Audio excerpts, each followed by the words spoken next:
Hello बच्चों, जय हिंद, राधे राधे, जय श्री कृष्णा। आई होप आप सब लोग बहुत अच्छे होंगे। और जैसा कि आप लोगों को पता है कि हम लोग क्लास 12 केमिस्ट्री के चैप्टर नंबर 4 यानी डी एंड एफ ब्लॉक के एलिमेंट्स के बारे में पढ़ रहे हैं, ठीक है ना प्यारे बच्चों। और आज हम लोग बातचीत करने वाले हैं डी एंड एफ ब्लॉक के एलिमेंट्स के सामान्य अभिलक्षण के बारे में, जैसा कि आप लोग यहाँ पर देख पा रहे होंगे, ठीक। और पिछले लेक्चर में हम लोगों ने बातचीत करी थी इनके इलेक्ट्रॉनिक विन्यास को लेकर के, ठीक है ना प्यारे बच्चों। तो अगर आप लोगों ने इलेक्ट्रॉनिक विन्यास अच्छी तरीके से सीख लिए हैं तो इनके सामान्य अभिलक्षणों की अगर हम बातचीत करें, ठीक है ना, इनके बारे में आज हम लोग डिटेल से सीखने वाले हैं, ठीक है। तो चलते हैं और शुरू करते हैं, कहानी को देखते हैं। क्या कह रहा है? संक्रमण धातुओं की उपलब्धता, ठीक है। तो पिछले लेक्चर में बेटा हम लोगों ने बातचीत करी थी बहुत अच्छी तरीके से इलेक्ट्रॉनिक विन्यास की, ठीक। अगर इलेक्ट्रॉनिक विन्यास आपको अच्छी तरीके से समझ में आ गए हैं तो आपको ये लेक्चर बहुत बेहतर तरीके से समझ में आने वाला है, क्योंकि अभी मैं आपको बहुत सारे इसके क्वेश्चन करवाने वाला हूं जो आपके बोर्ड एग्जाम में पिछले साल पूछे गए थे, ठीक। फिलहाल देखते हैं इस चीज को, पहले ये समझ लो। कह रहा संक्रमण धातुओं की उपलब्धता, कह रहा संक्रमण तत्व मुक्त एवं संयुक्त दोनों अवस्था में उपस्थित होते हैं, यानी जो संक्रमण तत्व हैं। अब संक्रमण तत्व हमने कितने बताए, तो आपको ये ध्यान रखना, आपको ये श्रेणी याद रखनी पड़ेगी बेटा। एक 3D श्रेणी होती है, एक 4D श्रेणी होती है और एक 5D श्रेणी होती है, और बेटा क्या होती है, एक 6D श्रेणी होती है, ठीक है ना। ये बात आपको समझनी पड़ेगी। तो बोले भैया अब 3D श्रेणी की क्या कहानी है, या 4D श्रेणी की क्या कहानी है, या 5D की क्या कहानी है, या 6D की क्या कहानी है, ठीक। तो आप एक बात मेरी याद करके रखेंगे, ठीक है ना, क्या कि भैया हमने जो 3D श्रेणी में बताया था उसमें हमने बताया था बेटा स्कैंडियम से लेकर के बेटा कितने जिंक तक के तत्व सम्मिलित थे। कहां तक तत्व थे? जिंक तक, ठीक। उसके बाद हमने कहा था बेटा 4D श्रेणी में, तो 4D श्रेणी की अगर मैं बातचीत करूं तो इथ्रियम से लेकर के आपको यहाँ पर कैडमियम तक तत्वों को देखने को मिला था, ठीक है ना। उसके बाद हमने आपसे कहा लांथनम, ठीक है ना बेटा, लांथनम। अच्छा, लांथनम के बाद आपने यहाँ पर देखा था हाफनियम। हाफनियम के बाद जो आपने देखना लास्ट में, तो आपने देखा यहाँ पर क्या, पारा, ठीक है प्यारे बच्चों, इस तरीके ध्यान रखना। उसके बाद हमने बताया था आपको यहाँ पर क्या कि एक्टीनियम मिलेगा, ठीक। एक्टीनियम के बाद में आपने पढ़ा यहाँ पर रदरफोर्डियम, और रदरफोर्डियम के बाद आपने यहाँ पर पढ़ा था कॉपेरनिशियम, ठीक। इतनी सारी चीजों को आपको तैयार करना पड़ेगा, तब जाकर कहीं कहानी सच्चे तरीके समझ में आने वाली है, ठीक है प्यारे बच्चों। तो अब इसमें जरा ध्यान से देखो। तो मैंने कहा बेटा स्कैंडियम कितने नंबर पर था, तुम्हारा जवाब था बेटा 21 नंबर पे। जिंक कितने नंबर पर था? 30 नंबर पे। बोले इथ्रियम कितने नंबर पे था, तुम्हारा जवाब था बेटा 39 नंबर पे, ठीक। और ये कितने नंबर पे है कैडमियम, तो बोलोगे आप 48 नंबर पे, ठीक। लांथनम कितने नंबर पे था, आपका जवाब है 57। और उसके बाद में ये आपको कितने पर देखने को मिला था, आपने बोला 72 नंबर पे, ठीक। उसके बाद अगर मैं बातचीत करूं बेटा पारा की, तो पारा कितने नंबर पे मिलेगा आपको? 80 नंबर पे देखने को मिलेगा, ठीक। उसके बाद मैंने कहा बेटा एक्टीनियम, ये सब मैं क्यों पढ़ा रहा हूँ ना बेटा, क्योंकि इनके बिना चीजें नहीं बनने वाली, ठीक। ये 89 पे था, और उसके बाद में यहाँ पर चीजें कितने नंबर थी, 104 नंबर पे, ठीक है। सॉरी, यहाँ पे ध्यान रखना 104, और ये कितने नंबर पे था, तो 112 नंबर पे। इतनी सारी चीजें मैंने आपको कल सिखाई थी बेटा, ठीक। इन्हीं के ही बेस पर आपको चीजें समझ में आनी चाहिए। तो ये जो आपको संक्रमण तत्व दिखाई दे रहे हैं ना बेटा, ये संक्रमण तत्व जो है ना, ये मुक्त अवस्था और संयुक्त अवस्था दोनों में पाए जाते हैं। बोले मुक्त अवस्था का क्या मतलब होता है? मुक्त अवस्था का मतलब ये है बेटा कि अकेले कहीं पे भी दिख जाएंगे तुमको, अकेले कहीं पे भी दिख जाएंगे, इस तरीके से ध्यान रखना। जैसे यहाँ पर देखो लिखा प्लेटिनम हो गया, निकिल हो गया, कॉपर हो गया, सिल्वर हो गया, और क्या हो गया, गोल्ड हो गया, ठीक। ये जब भी आपको दिखेंगे तब अकेले दिखेंगे, सिंगल दिखेंगे, ये किसी के साथ में नहीं दिखने वाले हैं। बात को समझने की कोशिश करो, ठीक। जैसे सोना हो गया, सोना कभी भी मिश्र धातु के रूप में तुम्हें नहीं दिखेगा, ठीक। वो अकेले ही दिखाई देगा, जब भी तुम्हें प्रकृति देगी तब वो तुम्हें क्या दिखेगा, अकेले दिखेगा। सिल्वर की बात करूं मैं, मतलब चांदी की बातचीत करूं, तो चांदी भी बेटा किसी के साथ में मिल करके नहीं आता। तो आपने देखा ना, हाई स्कूल में आपने खंजों के बारे में पढ़ा होगा, अयस्कों के बारे में पढ़ा होगा ना, तो पहले हम लोग उनको फिल्टर करते थे, फिर जाकर कहीं धातु बनाते थे या धातु प्राप्त करते थे, ठीक। लेकिन ये कुछ ऐसे संक्रमण तत्व है, या ये कुछ ऐसी धातुएं हैं, ये जो आपको फिल्टर करने की जरूरत नहीं है। ये जब आपको प्रकृति देगी तो बिल्कुल ऐसे ही देगी जैसे ये दिखने में होते हैं, ठीक। जैसे गोल्ड हो गया, सिल्वर हो गया, ठीक। और ये तुम्हारा क्या होगा, कॉपर हो गया, निकिल हो गया, प्लेटिनम हो गया, ठीक। ये ध्यान रखना। तो कह रहा जैसी धातुएं मुक्त अवस्था में पाई जाती हैं, जबकि संयुक्त अवस्था में ये मुख्यतः ऑक्साइडों, ठीक। लेकिन अगर संयुक्त अवस्था में मिलेंगी तो ये किसके रूप में मिलेंगी बेटा, ऑक्साइडों के रूप में मिलेंगी, या सल्फाइडों के रूप में मिलेंगी, या कार्बोनेटों के आदि खनिजों के रूप में पाया जाता है। अब देखो ध्यान से, ये किसके रूप में पाए जाएंगे बेटा, खनिज के रूप में पाए जाएंगे, ठीक। अब अगर खनिज के रूप में मिलेंगे तो फिर आपको इनको पहले फिल्टर करना पड़ेगा, फिर जाकर के शुद्ध रूप में आपको ये संक्रमण तत्व या धातुएं देखने को मिलने वाली, ठीक। ये छोटा सा टॉपिक अच्छी तरीके से आपको कवर हो गया होगा बेटा, ठीक है। हम लोग अब आगे बातचीत करते हैं, ये मोस्ट इंपॉर्टेंट टॉपिक है बेटा। कई बार पेपर में पूछा गया है कि संक्रमण तत्वों के सामान्य गुण लिखो या सामान्य अभिलक्षण लिखो। बेटा ये चीज आपको अच्छी तरीके से आनी चाहिए, ठीक। और इसी पॉइंट के हिसाब से ही आपके 2 नंबर का एक क्वेश्चन भी बनता है। वो क्वेश्चन भी मैं अभी आपको कराऊंगा, ठीक है ना। तो इन चीजों को बड़े ध्यान से समझ लो बेटा। सबसे पहले हम लोग बातचीत करते हैं क्या कि संक्रमण तत्व एक से अधिक ऑक्सीकरण अवस्थाएं प्रदर्शित करते हैं। बोले भैया ये कौन सी बला होगी ऑक्सीकरण अवस्था? तो हमने पिछले लेक्चर में आपको बताया था कि किसी भी पदार्थ की दो अवस्थाएं होती हैं, एक होती है उसकी मूल अवस्था, क्या होती है बेटा, एक होती है उसकी मूल अवस्था और दूसरी होती है उसकी संक्रमण अवस्था, ठीक। ये बात आप ध्यान रखना, एक मूल अवस्था होगी बेटा और दूसरी आप क्या बोलोगे, उसकी क्या होती है, संक्रमण अवस्था, या इसी को हम लोग बोल देते हैं बेटा ऑक्सीकरण अवस्था। संक्रमण अवस्था को क्या बोल देते हैं बेटा, ऑक्सीकरण अवस्था, ठीक। तो ये आपको दोनों बातें ध्यान रखनी है, ऑक्सीकरण अवस्था, ठीक, संक्रमण अवस्था या ऑक्सीकरण अवस्था, ठीक। ये दो अवस्थाएं होती हैं, ठीक। बोले भैया मूल अवस्था क्या होती है या ऑक्सीकरण अवस्था क्या होती है? तो मूल अवस्था आपको ध्यान रखना है कि जो तत्व का क्या होगा बेटा, परमाणु क्रमांक होगा, जो तत्व का परमाणु क्रमांक होगा उस परमाणु क्रमांक वाली अवस्था को हम लोग बोल देते हैं बेटा इसकी मूल अवस्था, ठीक। लेकिन जब बारी आती है बेटा किसकी, ऑक्सीकरण अवस्था की, तो ऑक्सीकरण अवस्था की अगर हम बातचीत करें तो ऑक्सीकरण अवस्था में आपको एक बात समझनी पड़ेगी कि भैया जो ये क्या करता है, इलेक्ट्रॉन को त्याग करके, क्या बोलोगे, इलेक्ट्रॉन को त्याग करके जो प्लस वाली अवस्था या जो धनात्मक अवस्था ग्रहण करता है उसे हम लोग बोल देते हैं ऑक्सीकरण अवस्था, ठीक। तो ये कह रहा है कि एक से अधिक ऑक्सीकरण अवस्था प्रदर्शित करते हैं। जैसे मैं बातचीत करूं आपको यहाँ पर स्कैंडियम की, ठीक, तो स्कैंडियम 3 इलेक्ट्रॉन दान करके 3+ ग्रहण कर लेता है। मैं बात करूं बेटा जिंक की, तो जिंक कितना ग्रहण कर लेता है, 2+2 इलेक्ट्रॉन दान करके। लेकिन अगर मैं इसी में बातचीत करूं बेटा मैग्नीज की, अब ये तत्वों के नाम आपको याद होने चाहिए, नहीं तो फिर समस्या है बेटा, है ना। अगर मैं बातचीत करूं बेटा मैग्नीज की, तो मैग्नीज जो है ना ये प्लस का 2 भी दिखाता है, 3 भी दिखाता है, 4 भी दिखाएगा, 5 भी दिखाएगा, 6 भी दिखाएगा, 7 भी दिखाता है, ठीक। कॉपर के बारे में आपने देखा होगा, कॉपर जो है ना ये डबल का प्लस भी दिखाता है, कभी कभी कॉपर सिंगल का प्लस भी दिखाता है, ठीक। तो ये सारी चीजें हैं जो क्या करते हैं, एक से अधिक ऑक्सीकरण अवस्था को दिखाती है, ठीक है ना। तो ऐसे आपको ये पॉइंट याद रखना। अच्छा बोले भैया ऑक्सीकरण अवस्था हमें कैसे पता चलेगी कौन कितनी दर्शा रहा है ना, तो अभी जब ऑक्सीकरण अवस्था वाला टॉपिक आपको आगे देखने को मिलेगा तब हम उसमें आपको डिटेल में बताएंगे कौन सा तत्व कितनी कितनी ऑक्सीकरण अवस्थाएं प्रदर्शित करता है, ठीक। अभी फिलहाल इस आपका सिर्फ इतना पॉइंट ये है कि संक्रमण तत्वों के जो गुण होते हैं उनको लिखना है। और संक्रमण तत्वों के गुण में पहली बात आपने सीख ली मेरे बच्चों क्या, कि भैया ये एक से अधिक ऑक्सीकरण अवस्था दिखाएंगे, लेकिन कुछ को छोड़ करके। अब कुछ को छोड़ करके कौन, तो अभी मैंने आपको बताया कि जो ये स्कैंडियम है बेटा, क्या है, स्कैंडियम है, ठीक है ना। इस चीज को ध्यान रखना, जो ये स्कैंडियम है, ठीक। तो स्कैंडियम जो है ना ये क्या करता है बेटा, प्लस का 3 ऑक्सीकरण दिखाता है। स्कैंडियम कितना दिखाएगा, प्लस का 3 दिखाता, केवल एक दिखाएगा, प्लस का 3 दिखाएगा, ठीक। और ऐसे ही अगर मैं बातचीत करूं किसकी, जिंक की, ठीक है ना, तो जिंक भी बेटा क्या करता है, केवल और केवल प्लस की 2 ऑक्सीकरण अवस्था दिखाता है।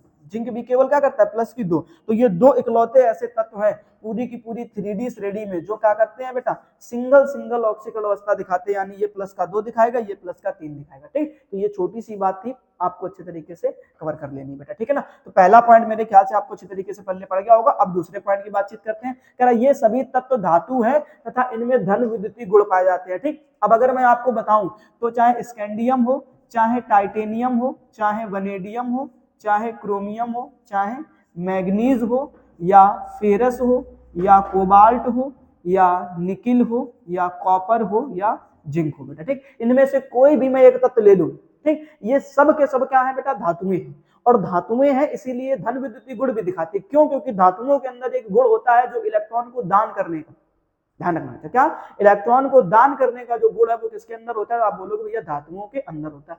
अब अगर धातुओं के अंदर इलेक्ट्रॉन को दान करने का गुण है तो जरा सोचो कि ये सब के सब क्या करेंगे, इलेक्ट्रॉन को दान करेंगे। और एक बात ध्यान रखना कि इलेक्ट्रॉन के त्याग करने पर, इलेक्ट्रॉन के त्याग करने पर चार्ज हमेशा बेटा ध्यान रखना किसका आता है, आप बोलोगे प्लस का आता है, ठीक। अब अगर प्लस का चार्ज आएगा तो वो कैसा गुण दिखाएगा, धन विद्युतीय गुण दिखाएगा, ठीक। अभी मैंने थोड़ी देर पहले बताया स्कैंडियम 3 दान कर लेता है, टाइटेनियम 3 दान कर लेता है बेटा, ठीक है ना। तो इन सब के ऊपर ऐसे तुम्हें क्या देखने को मिलेगा, प्लस के चार्ज देखने को मिलेंगे। और ऐसे ही प्लस के चार्ज को बेटा हम लोग बोल देते हैं धन विद्युतीय गुण। बात समझ में आई कि नहीं है, ठीक, ये ध्यान रखना। आगे कह रहा सभी संक्रमण तत्व उत्प्रेरक का कार्य करते हैं, ठीक। ये बहुत इंपॉर्टेंट टॉपिक है बेटा, मैंने पिछले चैप्टर में आपको पढ़ाया भी है उत्प्रेरक। तो उत्प्रेरक कैसे काम करता है, मैं एक छोटा सा एग्जांपल दूं आपको। उत्प्रेरक का काम ये होता भैया कि अभिक्रिया को पूरा कराना। जैसे मैंने लिख दिया यहाँ पर CH2 डबल बॉन्ड CH2, ये एथिलीन का फॉर्मूला हो गया। अब ये एथिलीन जो है ये चाहती है कि मैं किसके साथ अभिक्रिया कर लूं, हाइड्रोजन के साथ में अभिक्रिया कर लूं। बेटा मेरी बात सुनना बड़े ध्यान से, ये एथिलीन चाहती है कि मैं किसके साथ में, हाइड्रोजन के साथ में अभिक्रिया कर लूं, लेकिन तब कर पाएगी जब ये बॉन्ड ब्रेक होगा, क्योंकि कार्बन को चार चार बॉन्ड चाहिए होते हैं, ठीक, और चार वो चार उसके बॉन्ड बने हुए, बीच का जब डबल बॉन्ड अगर कहीं से एक टूट जाए और खाली हो जाए तो फिर कहानी बनेगी, नहीं तो फिर नहीं बनने वाली, ठीक। अब इस बॉन्ड को तोड़ने के लिए ना तो इन दोनों कार्बन के पास में इतनी पावर है, बात को समझना बेटा, ना तो इन दोनों कार्बन के पास में उसके पावर है इतनी कि ये क्या करें, इस बॉन्ड को ब्रेक कर ले, ना इस हाइड्रोजन के पास में इतनी पावर है कि ये आए और इस बॉन्ड को ब्रेक कर दे और आपस में अपना बॉन्ड बना ले, ठीक। तब ऐसे केस में आपको क्या करना पड़ेगा बेटा, उत्प्रेरक लेना पड़ेगा। मैंने कहा प्लेटिनम ले लो, निकिल ले लो, ठीक। ऐसे एक दो उत्प्रेरक आपको लेने पड़ेंगे और जब ये आएंगे तब इस बॉन्ड को क्या करेंगे, ब्रेक करेंगे और फिर यहाँ पर आकर के कौन जुड़ जाएगा, हाइड्रोजन। तब आप देखोगे कि यहाँ पर आपको क्या देखने को मिलेगा, CH3 सिंगल बॉन्ड CH3, ठीक। यानी आपको एथिलीन से एथेन ऐसे बना करके दिखाना पड़ेगा, ठीक। तो इसको बोलते हैं बेटा उत्प्रेरक। तो उत्प्रेरक की कहानी अपने आप में बहुत बेहतर है अगर चीजें आपको समझ में आ गई हैं तो, ठीक। फिलहाल अब हम लोग आगे देखते हैं नेक्स्ट पॉइंट में। तो ये आपको 3 पॉइंट समझ में आया बच्चा कि नहीं आया, ठीक। अच्छी तरीके से तीनों पॉइंट अच्छी तरीके से ध्यान रखना, याद कर लेना, ठीक। अगला पॉइंट के बारे में हम लोग बातचीत करते हैं। चौथा पॉइंट बेटा कह रहा है क्या, इन तत्वों में रंगीन यौगिक बनाने की प्रवृत्ति होती है, ठीक। अच्छा, रंगीन यौगिक और कह रहा अधिकतर संक्रमण तत्व, ये 4 और 5 पॉइंट अभी मैं आपको समझाता हूं। अधिकतर संक्रमण तत्व अन्य चुंबकीय गुण व्यक्त करते हैं। इसकी कहानी मैं आपको समझाता हूं, मैंने क्वेश्चन दे रखे हैं, ठीक है, ये देखो आप यहाँ पर, ठीक। ये सारे क्वेश्चन मैं अभी सॉल्व कराऊंगा, इसकी टेंशन मत लो आप कतई, बिल्कुल, ठीक। तो अभी मैं सॉल्व कराऊंगा ना, इन दोनों पॉइंट को बस ऐसे याद कर लो कि इन तत्वों में रंगीन यौगिक बनाने की प्रवृत्ति होती है, ठीक। दूसरा क्या कह रहा है कि अधिकतर संक्रमण तत्व अन्य चुंबकीय गुण व्यक्त करते हैं। रंगीन यौगिक और अन्य चुंबकीय गुण क्यों बनाते हैं, इसका कारण क्या है, मैं अभी आपको थोड़ी देर बाद समझाने वाला हूं। पहले मैं ये चारों पांचों पॉइंट अच्छे से क्लियर कर लूं, ठीक। फिलहाल आगे देखते बेटा, छठवें पॉइंट में कह रहा है ये मिश्र धातु बनाने की प्रवृत्ति रखते हैं। बोले भैया मिश्र धातु बनाने की प्रवृत्ति का क्या मतलब है, तो आपने देखा होगा बेटा पीतल, ठीक है ना, पीतल। अब अगर मैं बातचीत करूं तो पीतल में दो चीजें मिलेंगी आपको, क्या मिलेगा, बोलोगे कॉपर मिलेगा और तुम्हें क्या मिलेगा बेटा, जिंक मिलेगा। कॉपर और जिंक ये दो ऐसी धातुएं, अब दोनों बेटा कैसी है, संक्रमण धातुएं, ध्यान रखना, ठीक। अब अगर संक्रमण धातुएं दोनों के दोनों है और दोनों ने मिलकर के क्या बना दिया बेटा, पीतल बना दिया, ये क्या बन गई, मिश्र धातु बन गई, ठीक। तो यही तो एक इनके अंदर गुण है, भैया किसी के साथ भी मिलकर के एक नई चीज का तैयार कर देते हैं, ठीक है, नई चीज तैयार कर देते हैं, ठीक। तो ये बात भी आपको ध्यान में रखनी पड़ेगी, है ना बच्चा। अगला देखो लास्ट पॉइंट, कह रहा मरकरी जो कमरे के ताप पर द्रव है, बात सुनना बेटा ध्यान से, मरकरी जो कमरे के ताप पर द्रव है, ठीक। यानी अगर आपने पारा देखा होगा, मरकरी का बेटा यहाँ पर मतलब क्या है बेटा, पारा से है, ठीक। अब अगर पारा को आप अगर ध्यान से देखो तो वो आपको एक लिक्विड के रूप में दिखाई देगा बेटा, किसके रूप में दिखाई देगा, लिक्विड के रूप में दिखाई देगा, द्रव के रूप में दिखाई देगा, ठीक है ना, इस बात को ध्यान रखना। हाँ, कमरे के ताप पर नॉर्मल टेम्परेचर पर भी वो आपको कैसा दिखेगा, लिक्विड दिखेगा, ठीक। करक को अन्न को छोड़कर, लेकिन अन्न को सभी को छोड़ देना, ठीक, वो कभी भी नहीं दिखाएंगे। बाकी के सभी संक्रमण तत्व बेटा कैसे होते हैं, ठोस होते हैं, यानी कि सॉलिड होते हैं बेटा। इस बात को भी ध्यान में रखने वाली बात है कि आपको जितने भी संक्रमण तत्व दिखाई देंगे वो सब के सब सॉलिड होते हैं, सिवाय किसको छोड़ करके, बोलोगे भैया पारा को छोड़ करके, वो कैसा होता है, लिक्विड यानी कि द्रव अवस्था में होता है।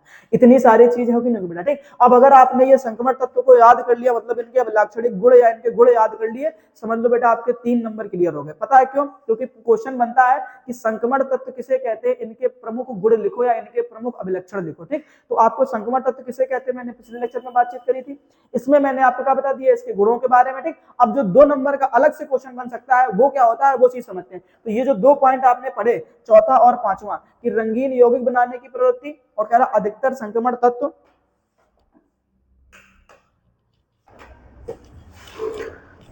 ठीक है ना बच्चा। तो कह रहा है कि अधिकतर संक्रमण तत्व अन्य चुंबकीय गुण व्यक्त करते हैं, ठीक। तो ये दोनों क्वेश्चन की बातचीत तुम्हें समझनी पड़ेगी, ठीक। अब इसके लिए हमें क्या करना है, हम लोग नेक्स्ट स्लाइड में चलते हैं और वहां पर सीखते चल करके इन दोनों क्वेश्चन को बहुत बेहतर तरीके से, ठीक। चले, अब यहाँ पर पहले मैं कुछ बातें बता रहा हूँ, उन बातों पे बेटा बहुत अच्छे तरीके से फोकस करना। जैसे कि मैंने आपसे कहा सबसे पहली चीज कि आपको बेटा इन दोनों काम के लिए अयुग्मित इलेक्ट्रॉन चाहिए होते हैं। क्या चाहिए होते हैं, आप बोलोगे भैया हमें अयुग्मित इलेक्ट्रॉन चाहिए होते हैं, ठीक। दोनों काम के लिए आपको अयुग्मित इलेक्ट्रॉन चाहिए, ठीक। अब मैंने कहा इसमें 2 कहानियां हैं कि अगर अयुग्मित इलेक्ट्रॉन है, क्या बोलोगे, अगर अयुग्मित इलेक्ट्रॉन है और अयुग्मित इलेक्ट्रॉन नहीं है, तो 2 केस होते हैं इसमें, ठीक। एक तो वो जब अयुग्मित इलेक्ट्रॉन देखने को मिलेंगे, एक वो केस होगा भैया जिसमें अयुग्मित इलेक्ट्रॉन देखने को नहीं मिलेंगे, ठीक। तो कहानी कुछ ऐसी भैया कि जब अयुग्मित इलेक्ट्रॉन है तब क्या होगा, तब आपको 2 बातें देखने को मिलेगी बेटा, ठीक है। क्या देखने को मिलेगा कि भैया ये कलरफुल होगा, मतलब कैसा होगा बेटा, रंगीन होगा, ये ध्यान रखना, ठीक। और दूसरा कैसा होगा बेटा, तो तुम बोलोगे अनुचुंबकीय होगा, क्या होगा, अनुचुंबकीय होगा, ठीक। अभी अयुग्मित इलेक्ट्रॉन निकालना मैं सिखाऊंगा, पहले आप यहाँ पर मेरी ये 2 बातें ध्यान से सुन लो कि भैया अगर अयुग्मित इलेक्ट्रॉन है किसी के पास में तो वो रंगीन होगा और अनुचुंबकीय प्रकृति का होगा, ठीक। लेकिन अगर अयुग्मित इलेक्ट्रॉन नहीं है, अगर अयुग्मित इलेक्ट्रॉन नहीं है, तब आप बोलोगे भैया ये कैसा होगा, तब आपका जवाब होना चाहिए भैया कि ये तो रंगहीन होगा। कैसा होगा बेटा, रंगहीन होगा। और दूसरा आप बोलेंगे भैया ये तो प्रतिचुंबकीय होगा। कैसा होगा बेटा, प्रतिचुंबकीय होगा, ठीक। इस तरीके से आप ध्यान रखेंगे चीजों को। बात समझ में आई बेटा कि नहीं है, ठीक। तो ये आप अच्छी तरीके से ध्यान दीजिए कि रंगहीन होगा और कैसा होगा, प्रतिचुंबकीय होगा। ये दो बातें क्लियर कर लो, बस बात खत्म, ठीक। अच्छा, अब अगर ये चीजें क्लियर हो गई ना, तो फिर अब हमारा जो अगला काम है, ठीक, इसको नोट करते जाना बेटा, स्क्रीनशॉट लेते जाना, क्योंकि याद तभी रहेगा ना जब आपको ये सब चीजें दिखेंगी, है ना। अब मैंने कहा ये जो क्वेश्चन दिख रहा है ना, इनके लिए तुम्हें बना करके बताना, ठीक। तो चलो शुरू करते हैं बेटा। सबसे पहला क्वेश्चन हमारा कह रहा है कि जो Cu सिंगल प्लस यानी कॉपर का सिंगल प्लस आयन है वो रंगहीन है, और जो कॉपर का डबल प्लस आयन है वो कैसा है, रंगीन है, और क्यों है, इसका क्या कारण है बेटा, ठीक। सबसे पहले हमारा जो काम है वो ये है कि हमें कॉपर का इलेक्ट्रॉनिक विन्यास करना बेटा। कॉपर कितने नंबर पर होगा, तुम बोलो भैया 29 नंबर पर, ठीक। अब एक चीज मेरी याद करो बेटा, ठीक। हमने आपको एक श्रेणी पढ़ाई है, क्या हमने आपको सबसे पहले पढ़ाया बेटा 3D श्रेणी। 3D श्रेणी में हमने क्या कहा था, 21 से लेकर के कहां तक बेटा, 30 तक के तत्व तुम्हें दिखाई देंगे। अगर इतने तत्व दिख जाए तो तुम्हारा जो इलेक्ट्रॉनिक विन्यास होगा वो तुम्हें ऐसे लिखना, आर्गन, और फिर आप क्या लिखेंगे 3D, 3D के बाद आप लिख देना यहाँ पर क्या, 4s, ठीक। ऐसे लिख देना बेटा। बात समझ में आई कि नहीं आई आपको। तो ये चीज आप ध्यान रखेंगे कि हमें इलेक्ट्रॉनिक विन्यास कुछ इस तरीके से करना है, ठीक। चलो अब आगे देखते हैं हम लोग। हमने कहा बेटा अगर इलेक्ट्रॉनिक विन्यास करोगे तो इसका भी देखो जरा ध्यान से। तो आप सबसे पहले इसमें क्या करेंगे, इसका इलेक्ट्रॉनिक विन्यास करेंगे। तो इसका इलेक्ट्रॉनिक विन्यास आप कैसे करोगे, तो सबसे पहले बेटा आपको क्या लिखना पड़ेगा, आर्गन, ठीक। आर्गन के बाद आप लिखेंगे क्या, 3D, और 3D के बाद आप लिखेंगे बेटा 4s, ठीक। लेकिन हमने कहा था क्या कि जो कॉपर है ये एक अपवाद है, और अपवाद है, अगर पीछे देखे होंगे लेक्चर ना तो आपको ये बात अच्छी तरीके से समझ में आएगी। हमने कहा था बेटा कि जो कॉपर है वो क्या है, एक अपवाद है, और जो बेटा अपवाद है उसमें आपको एक बात ध्यान रखनी है क्या, कि उसके एस में कितना इलेक्ट्रॉन भरना है हमें बेटा, एक भरना है, ठीक। बाकी के डी में हमारे पास अच्छा कितने हो गए, 18 और एक 19, और अगर हम डी में भरने की बातचीत करें, ठीक, तुम यहाँ पर कितने भर देना बेटा, 10 भर देना। बताओ जरा, कोई समस्या है किसी को, 19 और 10 कितना होता है, 29 होता है। तो ये इलेक्ट्रॉनिक विन्यास कर लोगे कि नहीं कर लोगे, ऐसे बोल के देखो एक बार जरा, ठीक।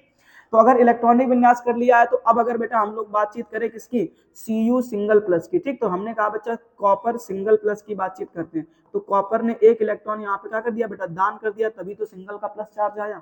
अब दान कर दिया तब आप इलेक्ट्रॉनिक विन्यास कैसे करेंगे, तो सबसे पहले आप लिखेंगे मेरे प्यारे बच्चों आर्गन, फिर लिखेंगे आप 3D, 3D के बाद आप लिखेंगे 4s, ठीक। इतना करने के बाद सबसे पहले बेटा दान करने का काम बारीक अच्छा से होता है। इधर से एक निकाल दिया बेटा, कितना बचेगा, 0। बोलो साथ में कितना बचेगा, बोलोगे भैया इधर तो 0 बचा।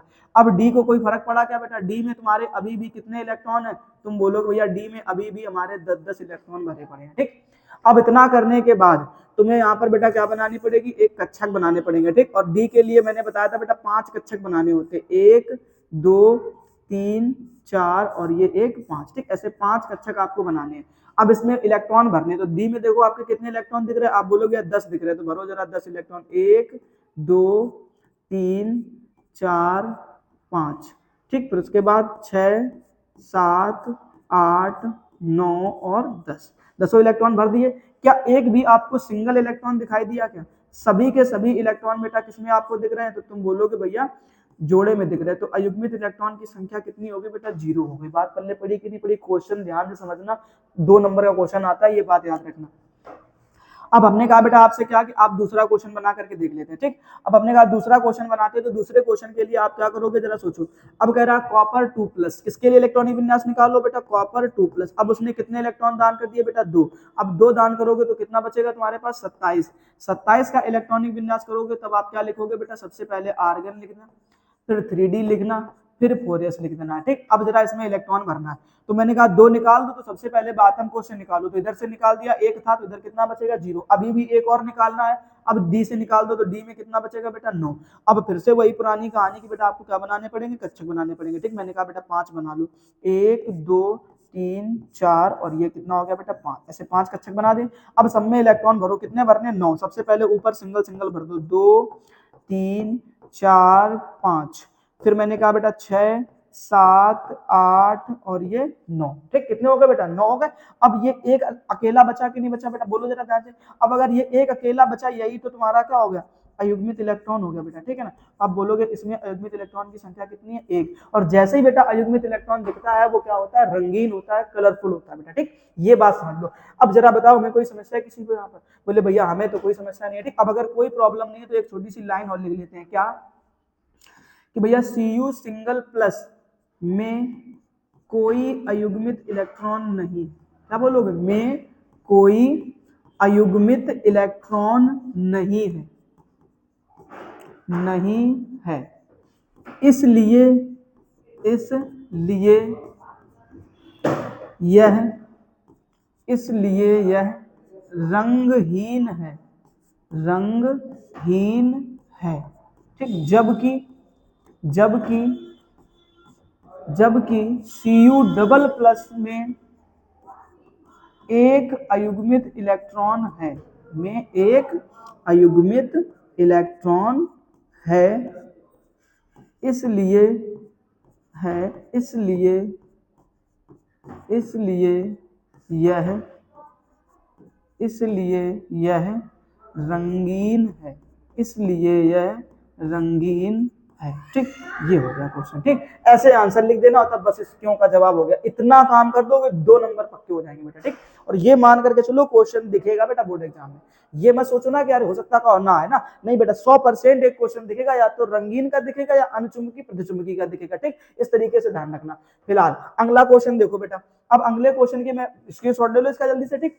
अगला क्वेश्चन देखो। अगले क्वेश्चन में मैंने आपसे कहा जरा इस क्वेश्चन को पढ़ो एक बारी मन से ध्यान से, ठीक।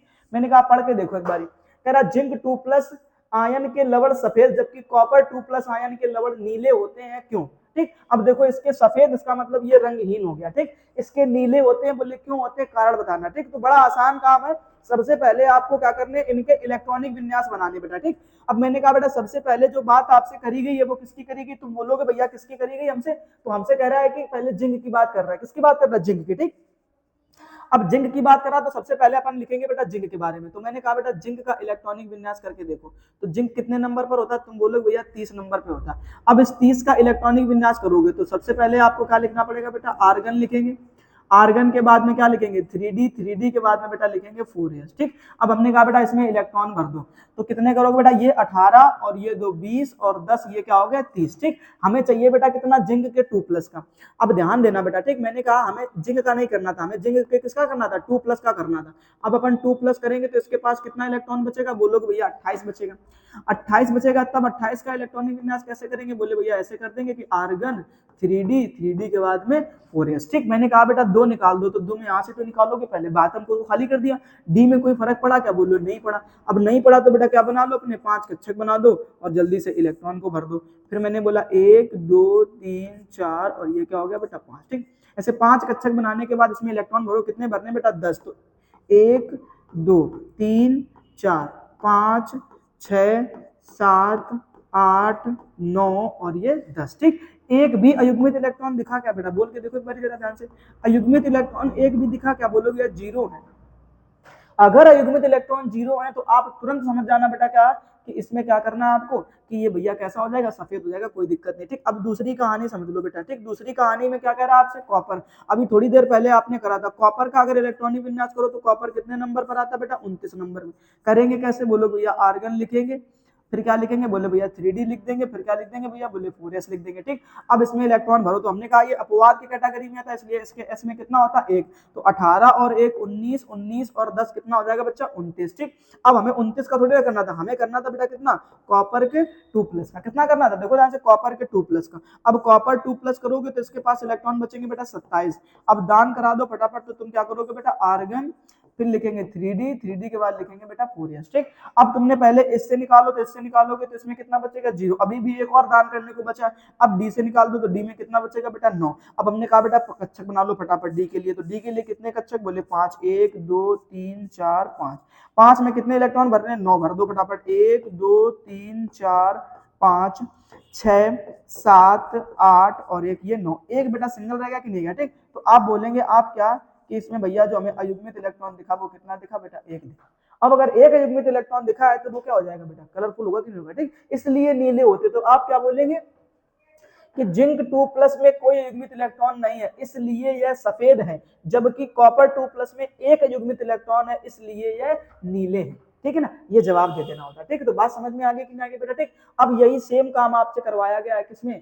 प्रतिचुंबकी में। किसमें कराएगा बेटा? प्रतिचुंबकी और अनुचुंबकी के लिए। तो मैं कहता हूं जब ये समझ में आ गया है तो बेटा वो भी आपको अच्छे तरीके से समझ में आ जाएगा। ठीक, चलो नेक्स्ट क्वेश्चन को देख लेते हैं। बाकी का ये लास्ट वाला क्वेश्चन आपका होमवर्क में रहेगा, आपको बेटा घर में करना है और इसका आंसर कमेंट बॉक्स में बताना पड़ेगा। ठीक, कि किसमें सबसे ज्यादा करा कौन अनुचुंबकी आयन है, चारों में से कौन अनुचुंबकी होगा ये आपको बताना पड़ेगा। ठीक, मैं तीसरे क्वेश्चन की बातचीत करता हूँ। तो सबसे पहले बेटा किसका निकालना है तुम्हें? जिंक का। अरे यार एक सेकंड रुको, जिंक का निकालना ना, तो जिंक का तो ये है ना पूरा का पूरा कहानी पूरा। ठीक, देखो ध्यान से, जिंक की कहानी तो यहाँ तक है ही है कंप्लीट। ठीक है, तो कोई समस्या नहीं है ना, इतना हटा करके अपन इसमें मैग्नीज की कहानी को सेट कर देते हैं। तो जिंक का तो बेटा ऐसे ही करोगे ना, जिंक 2+ का ही तो निकालना है, तो ऐसे कर लेना। अब दूसरा क्या लिखा बेटा? मैग्नीज। अगर आपसे कोई पूछ दे मैग्नीज कितने नंबर पर है तो तुम्हें जवाब देना पड़ेगा बेटा। ठीक, तो मैग्नीज कितने नंबर पर आता है बेटा? 25 नंबर पर। ठीक, अब इसका इलेक्ट्रॉनिक विन्यास कर दो, तो आप कैसे करेंगे बेटा? तो आप लिखेंगे आर्गन, फिर लिखेंगे 3D, 3D के बाद लिख देना 4s। ठीक, भर के देखो जरा, तो 18 और 2 20, 20 और 5 कितना हो जाएगा बेटा? 25। ठीक, अब हमें कितने दान कराने की बात हमसे कर रहा है? 2 की। तो आप क्या करेंगे बेटा? मैग्नीज 2+ की बातचीत करेंगे। तो मैग्नीज 2+ करोगे तो आपके पास में कितने बचेंगे? 23 इलेक्ट्रॉन तो बचेंगे। अब 23 का इलेक्ट्रॉनिक विन्यास करोगे तो क्या करोगे? सबसे पहले बेटा आर्गन, 3D और 4s। ठीक, सबसे पहले बेटा दान करते हैं हम लोग कहां से? बातम कोष से। तो इधर से 2 निकाल दिए तो इधर कितना बचा बेटा? 0। ठीक, अब 18 डी में कोई फर्क नहीं पड़ा, 5 23 23 होगा कि नहीं होगा? ठीक, अब तुम्हें क्या करना बेटा? अपना कक्षक बना लेने हैं। ठीक, कक्षक बनाने कितने बेटा बोलोगे? 5 बनाने में। ठीक है ना, तो ऐसे 5 कक्षक बना लिए। भर दो, कितने इलेक्ट्रॉन भरने बोले? 5। तो 1 2 3 4 5। ठीक, अब आपके पास में जो अयुग्मित इलेक्ट्रॉन है बेटा वो कितने निकल कर आए? तो आप बोलोगे अयुग्मित इलेक्ट्रॉन 5 निकल कर आए। तो अगर 5 निकल कर आएंगे तो बिल्कुल ये कैसा होगा? अनुचुंबकी। मैंने अभी थोड़ी देर पहले बताया कि अगर अयुग्मित इलेक्ट्रॉन है तो अनुचुंबकी है, और नहीं है तो फिर वो अनुचुंबकी नहीं है, वो क्या होगा? प्रतिचुंबकी होगा। ठीक, इसमें देखो ध्यान से, क्या है? अयुग्मित इलेक्ट्रॉन है क्या? बोले नहीं है, इसलिए ये क्या होगा? प्रतिचुंबकी। इसमें है तो क्या होगा? अनुचुंबकी। क्वेश्चन देखो कैसे लिखोगे आप कि जिंक 2+ में कोई अयुग्मित इलेक्ट्रॉन नहीं है इसलिए यह प्रतिचुंबकी है, इसलिए यह प्रतिचुंबकी है। ठीक, यहाँ पे क्या लिख देना बेटा? प्रतिचुंबकी लिख देना। ठीक, और कह रहा जबकि मैग्नीज 2+ यानी Mn2+ में 5 युग्मित इलेक्ट्रॉन है। कितने बेटा? 5 युग्मित इलेक्ट्रॉन है, इसलिए यह क्या होगा? अनुचुंबकी होगा। ठीक, इस तरीके से ध्यान रखना बेटा। बताओ कोई समस्या होगी क्या? आराम से निकाल लोगे नहीं निकाल लोगे बेटा? बहुत आसान सी चीजें, थोड़ी सी मेहनत करो घर में, पिछला लेक्चर को देखो, इलेक्ट्रॉनिक विन्यास सीख जाओगे। और अगर एक बार इलेक्ट्रॉनिक विन्यास सीख गए, मैं कहता ऐसे 1000 क्वेश्चन अगर आपके सामने आ जाएंगे, छुटकियों में कर दोगे, बिल्कुल समय लगने वाला नहीं लगेगा। ठीक है, इस बात को ध्यान रखो बेटा। तो सबसे पहले जो जरूरी चीज है बेटा वो है इलेक्ट्रॉनिक विन्यास सीखना। अगर वो नहीं सीख पाओगे ना तो फिर समस्या, और वो तब सीखोगे जब बेटा पिछला लेक्चर आप देखोगे जाकर के।